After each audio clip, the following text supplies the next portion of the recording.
What's up mga guys, it's me.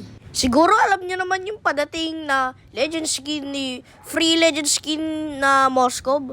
Thank you talaga mo to. Natang OP rin yun. Sabi niya talagang naghihintay nga ako na pumunta ulit yun dito sa ML. Kaso sa August pa daw, tagal-tagal naman. Pero intay-intay lang naman tayo. Enjoyin muna natin ng bagong hero na si Sora at enjoyin muna natin ang skin ni SpongeBob at Patrick. Kuha nyo na ba ang free skin ni SpongeBob kay Cyclops at saka kay Patrick na skin? Kailangan mo gumamit ng diamonds doon, hindi yun libre katulad ng SpongeBob skin ni Cyclops. So kailangan kasing gagawin dyan at marami ka dapat. Di ko alam kung parang coin na yun para mabili mo yung free skin ni SpongeBob.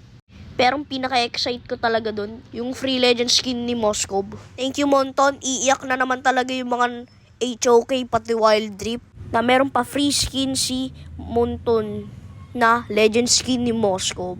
Thank you talaga Monton. Hindi lang yun, meron rin ditong bagong free skin. Di ba kina SpongeBob? Yun.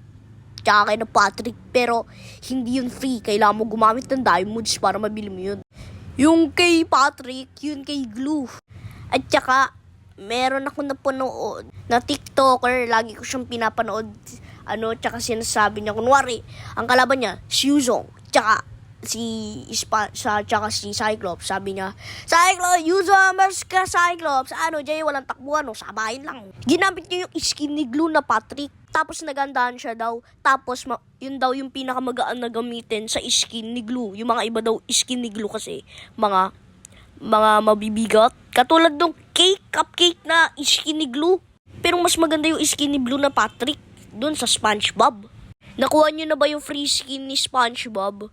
Ako kasi hindi pa. Siguro pagkatapos ng SpongeBob event, magkakaroon ulit pero ibang skin kay Mr. Krab.